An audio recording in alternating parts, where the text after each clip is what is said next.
Assalamualaikum. Kembali lagi bersama saya Dinda Rizky Agustin. Melanjutkan pembelajaran kemarin, sekarang kita materinya itu menentukan rata-rata atau min.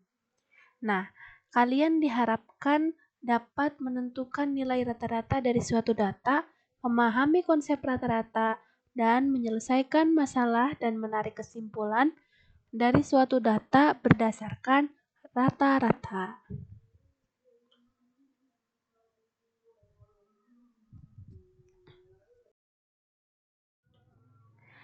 Nah, apa sih rata-rata itu?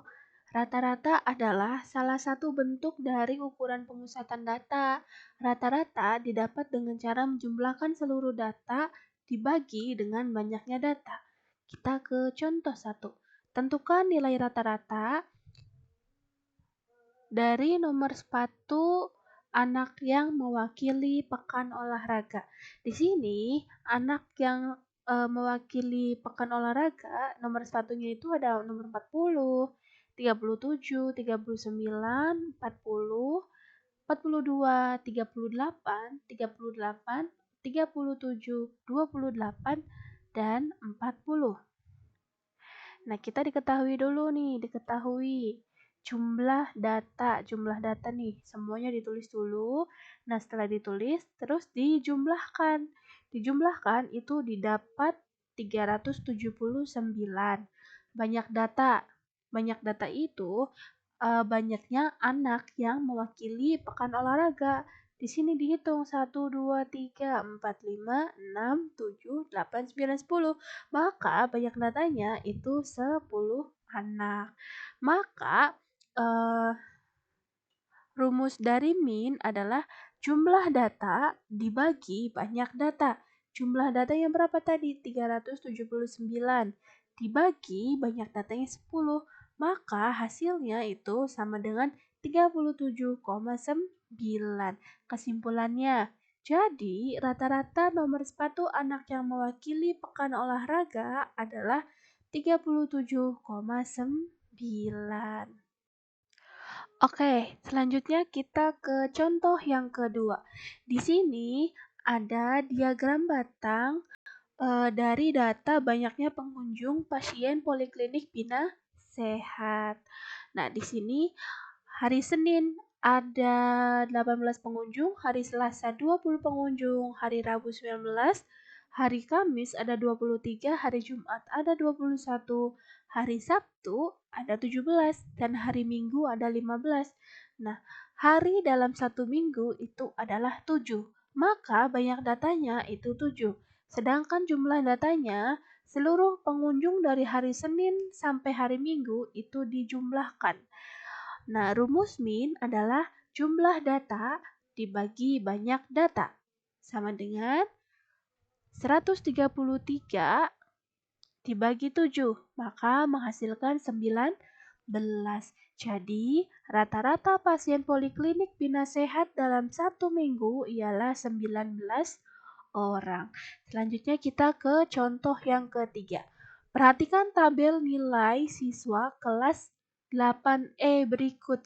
Nah, di sini maksud dari frekuensi ini itu banyaknya siswa. Ya, di sini itu banyaknya siswa.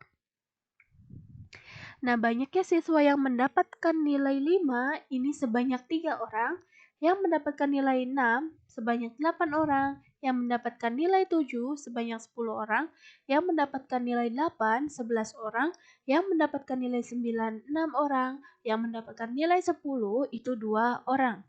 Pertanyaannya, berapakah banyak siswa yang mendapatkan nilai di atas rata-rata? Nah, seperti tadi ya, rumusnya ingat. Rumus rata-rata adalah jumlah data dibagi banyak data. Nah, kita hitung jumlah data yang terlebih dahulu ya.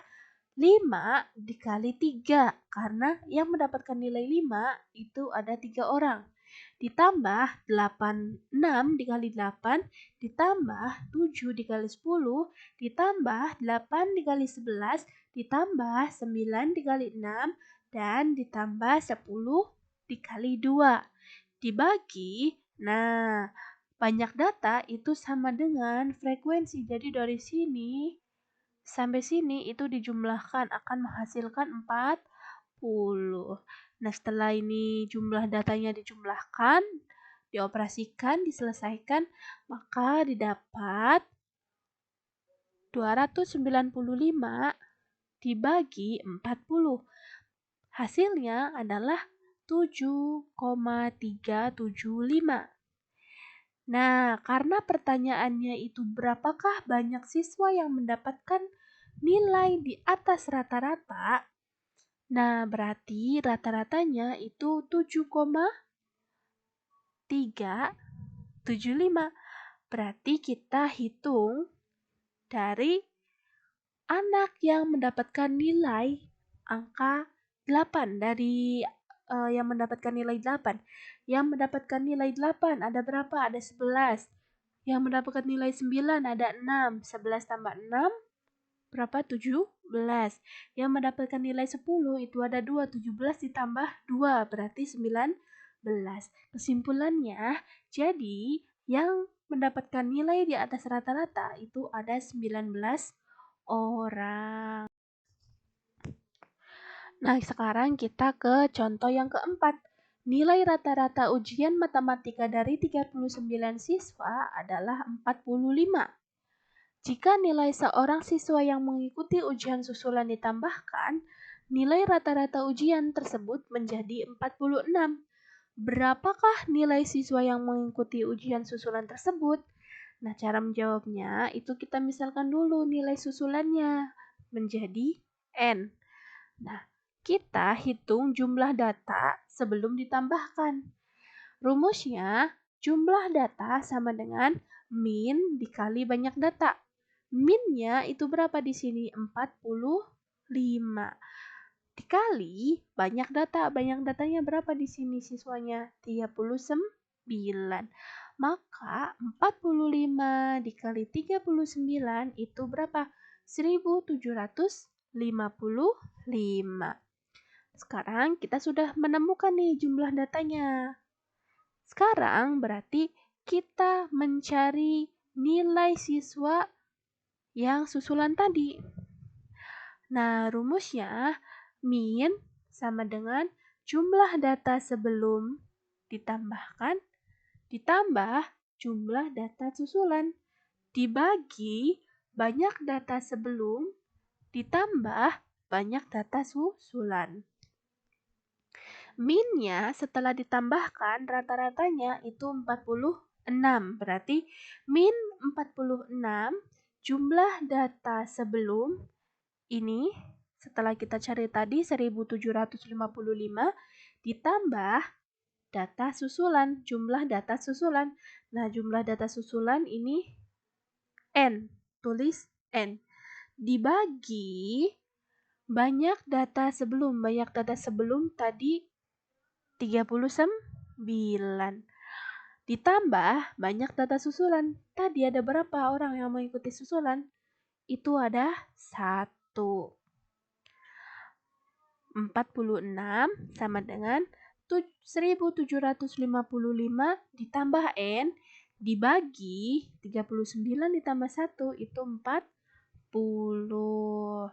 Nah, yang 40 ini kita pindah ruaskan.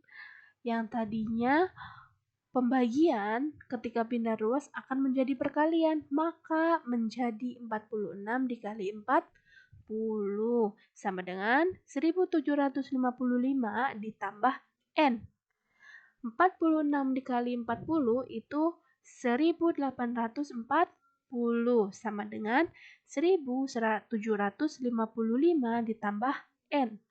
Nah, karena kita di sini ingin mencari nilai siswa yang mengikuti ujian susulan atau N, maka N yang di sini itu pindah ke sini gitu. Jadi N sama dengan, nah yang ini pindah ke sini. Jadi 1840 dikurangi 1755 sama dengan 85.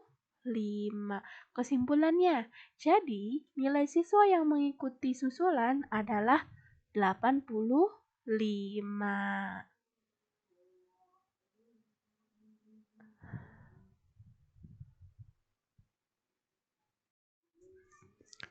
Sekarang kita ke contoh 5. Rata-rata nilai siswa kelas 8A adalah 72. Rata-rata nilai 15 siswa kelas B adalah 80. Jika nilai kelas A, 8A dan kelas 8B digabungkan, rata-ratanya menjadi 75. Berapakah banyak siswa kelas 8A? Jelaskan jawaban kalian dengan jelas. Nah, sebelum kita gabungkan ya, kita cari dulu jumlah data kelas A. Nah, karena yang ditanyakan itu banyak siswa kelas 8A, berarti banyak datanya itu kita simbolkan menjadi A, ya. Min A dikali banyak data A. Min A-nya berapa? 72. Banyak data A-nya berapa? Kita simbolkan menjadi A. 72 dikali A, maka menghasilkan 72A. Kita cari jumlah data B. Sama dengan min B dikali banyak data B, itu berapa? Min B itu berapa min B? 80. Banyak datanya itu berapa? 15. Maka 80 dikali 15 itu 1200. Nah, kita hitung setelah digabungkan.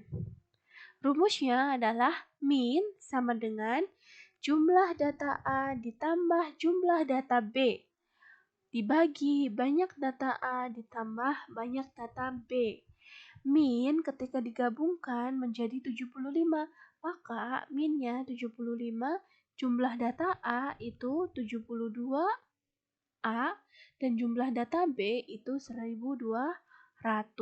Dibagi banyak data A itu A ditambah banyak data B itu 15. Nah, ini kita pindahkan ruasnya ke ruas sebelahnya. Maka 75 dikali A ditambah B sama dengan 72A ditambah 1200. 75 dikali A, 75A.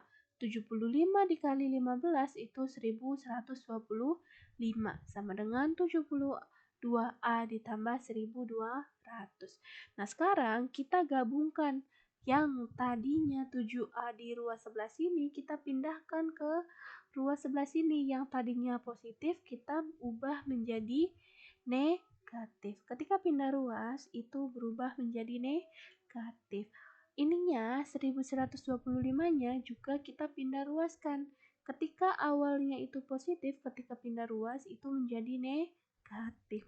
Jadi 75A dikurangi 72A sama dengan 33A. 75A dikurangi 72A sama dengan 3A. 1200 dikurangi 1200 dikurangi 100 1200 dikurangi 1125A itu 75. Karena kita itu ingin mencari A-nya gitu ya. A sama dengan, nah 3 ini kita pindah ruas. Yang awalnya perkalian, kita pindah ruas menjadi pembagi.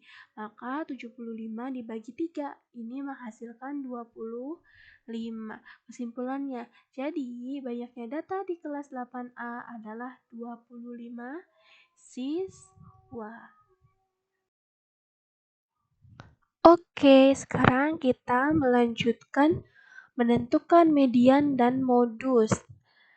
Nah, kalian diharapkan dapat memahami konsep median suatu data, memahami konsep modus suatu data, menentukan nilai median dan modus dari suatu data.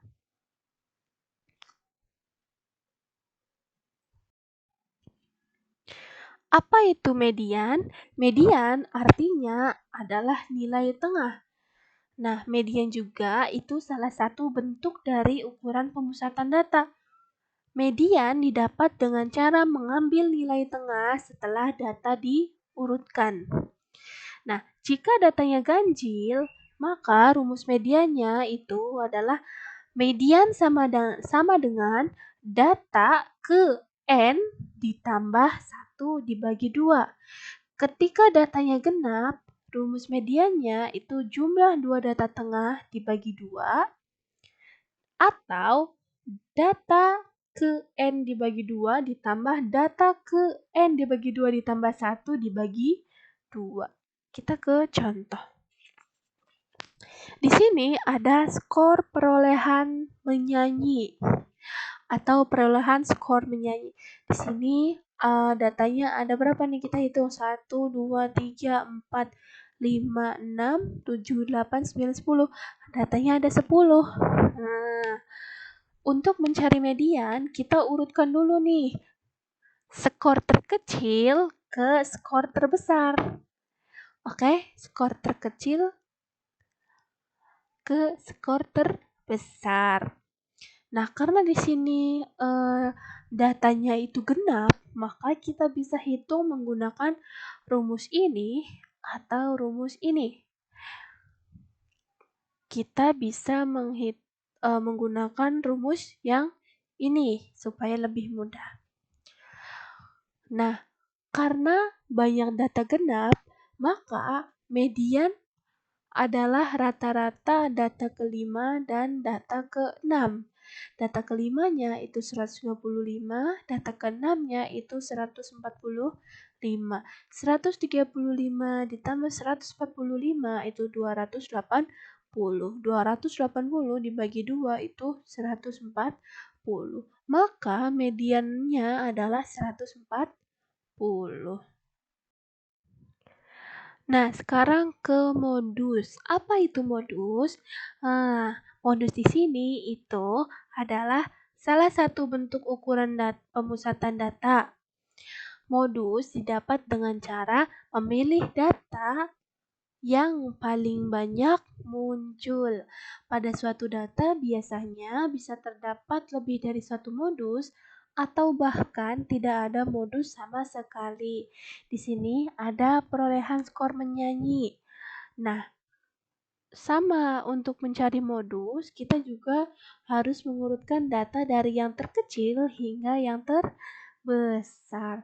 Nah, di sini lihat nih, 90 ada 1, 105 ada 1, 120 ada 1, 125 ada 1, 135 ada 1, 145 ada 1, 160 ada 2, 175 ada 1, 205 ada 1.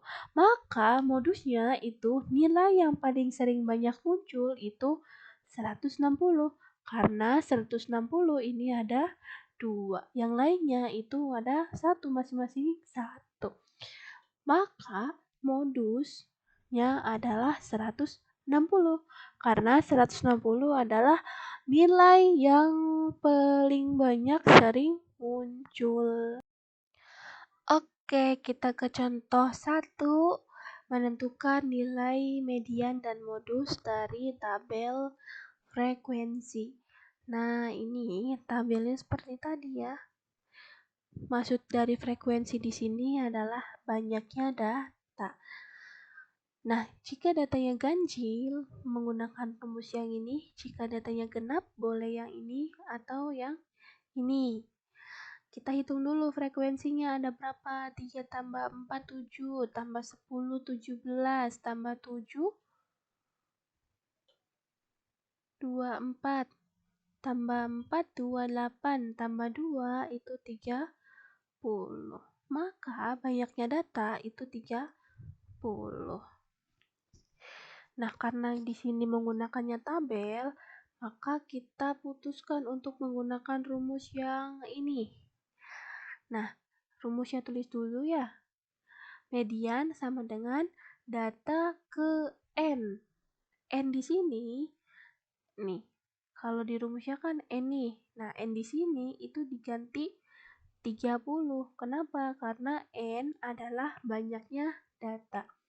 Data ke-30 dibagi 2 ditambah data ke-30 dibagi 2 ditambah 1.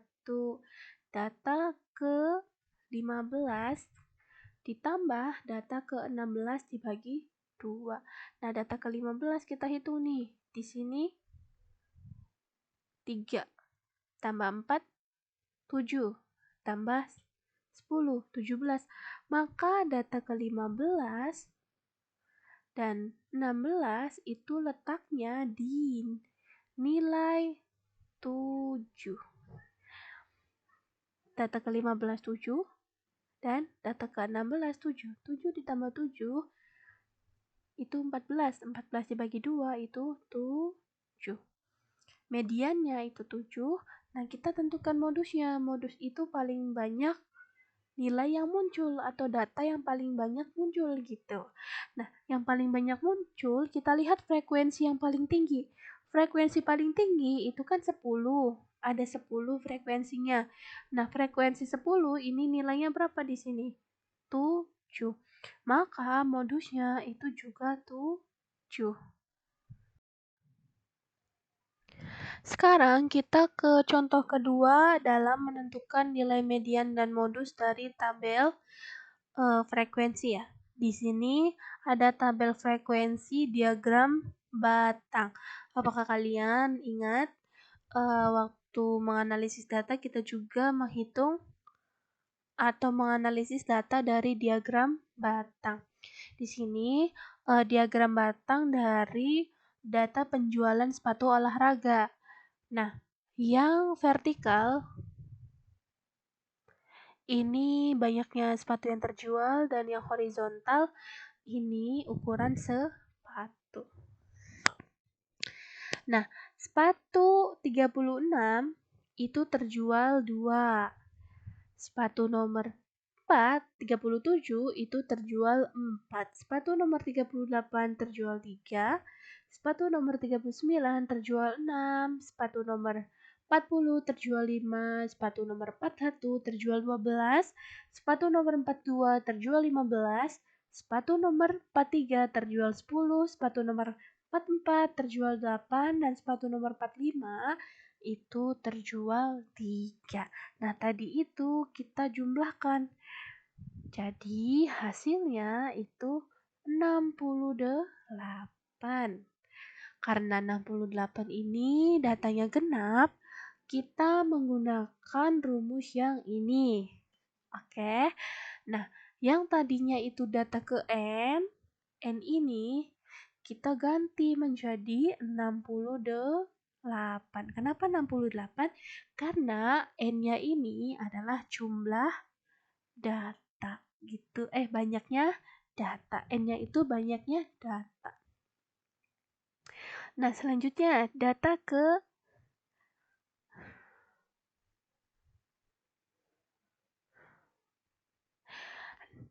banyaknya data itu 68. Oke. N di sini nanti kita ganti menjadi 68. Kenapa? Karena N ini banyaknya data. Banyaknya datanya kan tadi sudah dihitung nih 68. Maka N-nya diganti menjadi 68. Ditambah data ke 68 dibagi 2 ditambah 1 dibagi 2. Nah, 68 bagi 2 itu 34. 68 dibagi 2, 34 ditambah 1, 35.